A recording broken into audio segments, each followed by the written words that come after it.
I wasn't the biggest fan of Charlie Kirk. I certainly didn't agree with a lot of his stance on things racially within the black community. I did, however, agree with his take on the transgender topic in terms of what is a woman? Science versus feelings. That being said, the tragic part about all this is that we have arrived in a place in society where we are not allowed to have dialogue.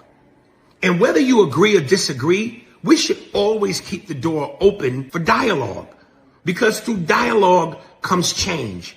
That being said, that was sad and tragic. And may he rest in peace, and condolences to his family. And like I said, even though I didn't agree with some of the things he said, I agreed with some of the things he said. But he should have been able to voice his opinion without death being his ending, murder. We got to do better as a society, man. We have to be able to communicate how we feel without disagreements leading to murder. And this is the last thing I'm going to touch on. The Ukrainian girl that was heinously, brutally murdered by the brother. That mother should be buried under the jail, because that was gross. It was sick. It was unwarranted. It was uncalled for. And it was effed up. But again, everybody gets caught in their feelings, and we turn this into a racial thing when it shouldn't be that. This is about the murder of a human being. Let's keep it on a human level and not make it about race, because that is a slippery slope. I saw with somebody on AI, they created an AI where they said, had this been a black woman, and they showed a picture where she was replaced by a black woman, and the surrounding people who were originally around her were black, were now white. And the caption read, had this been a black woman, nothing of Charlotte would be left standing. Everything would be destroyed.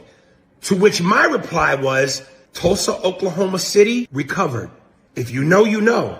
Now you make of that what you will, but do the history, do the homework, and you will understand my quote.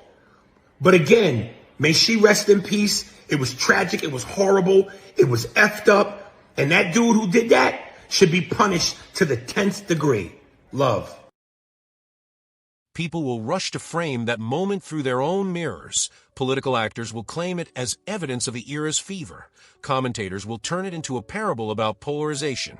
And conspiracy marketplaces will churn with guesses that substitute narrative for evidence. All of that noise is human and inevitable.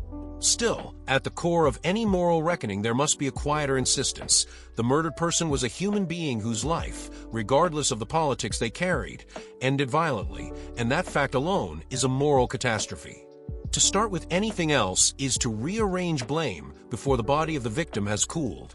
There is another sorrow here that requires attention: the condition of public speech itself. In the decades when universities were the natural grounds of contested ideas, the expectation was that speech, even speech that provokes, is to be met with counter-speech. If one disagrees, one replies, one organizes, one debates, one tries to win the room without blood. That old ethic presumes an infrastructure of debate that no longer functions robustly. When speakers are shouted down, when audiences are filtered through political silos, when the cameras and the feeds amplify outrage into accelerant, the possibility of harmless counterargument diminishes. A public address becomes instead a provocation whose consequences are harder to predict. A comedian who reflects on such a killing can do so with a comfort for blunt clarity. He may not have agreed with the views of the slain man, and he may have taken public positions that run counter to that man's politics. He may have celebrated the value of robust disagreement and still believed in the necessity of keeping the door open for dialogue. That is not a contradiction. It is a moral stance. That debate matters precisely because only through sustained argument can we refine our judgments and keep each other honest. When disagreement becomes a pretext for violence, the very institution of public reasoning collapses. To lament the erosion of safe disagreement is not to romanticize a bygone era of civic niceness. We are not yearning for a return to polite salons in which power was curated, exclusionary, and narrow. Instead, the plea is practical. Make room again for disagreement without fear of mortal consequence. That requires social and institutional repair on many levels.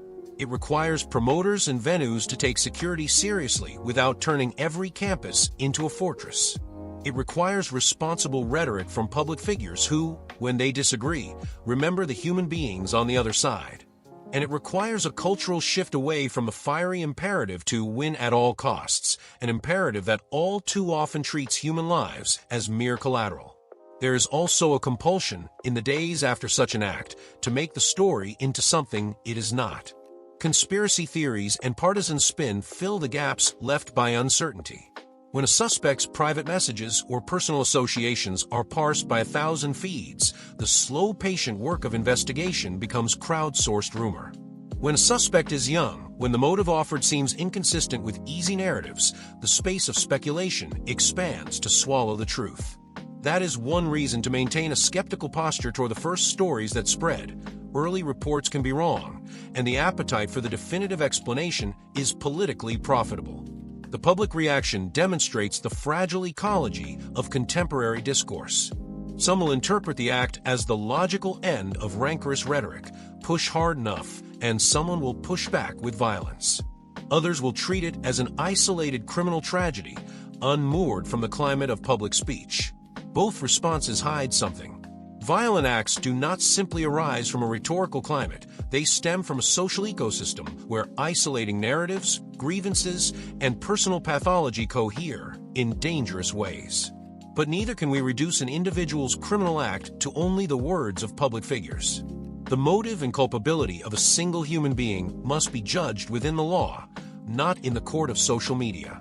Grief complicates everything. Families of both the victim and the accused are thrust into publicity with little preparation. The victim's loved ones must contend with a public conversation that will not always honor the person they knew. Political actors will use the moment.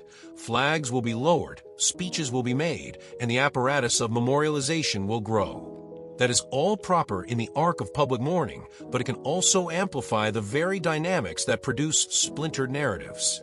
When political leaders claim the moral high ground without restraint, they sometimes harden the edges of the public's sense of justice into a crude retribution. A comedian who learns of the murder and responds publicly can bring an angle that clarifies rather than inflames. Humorists, especially those accustomed to sharp, streetwise observation, often have a capacity to sift through rhetorical fog and return to basics. Human life is precious, and the right of speech must be protected by the refusal to condone violence. They can say plainly, "I disagreed with many of this man's positions, but no disagreement justifies his death. Condolences to the family." And then pivot. We must insist on a public culture where argument ends in more argument, not in blood. This tonal stance is important because it stands against both the sanctimony of performative grief and the expediency of partisan claim-making. It refuses to let the victim be converted immediately into a symbol. It acknowledges the complexity of contemporary politics while insisting on the moral universality of the loss. That universality is where durable norms can be rebuilt. If the only times we speak about such deaths are to score political points, we hollow out the moral language needed to prevent their recurrence. There is also a necessary interrogation of the media's role. In a world where clips are currency and outrage is the coin of attention, editors and hosts have a duty to avoid the quick edits that turn tragedy into a provocation. Reckless speculation from influencers and pundits fuels the rumor mill and deepens social fractures. Responsible journalism, in contrast, is painstaking and slow. It resists the frenzied drive for audience in favor of accuracy. Public commentators, comedians included, should be able to call out the viral marketplace when it corrodes meaningful understanding. Another strain in the aftershock involves the temptation to racialize or politicize the victim or the accused in ways that obscure the human dimension. When a violent act occurs, observers can too easily superimpose group identities and historical grievances onto what may be the product of individual pathology. That is not to deny the structural violences and histories that shape behavior, but rather to insist on careful analysis rather than instant categorization. When commentators push the event into a frame that insists on group culpability, they may be doing the work of inflaming rather than illuminating.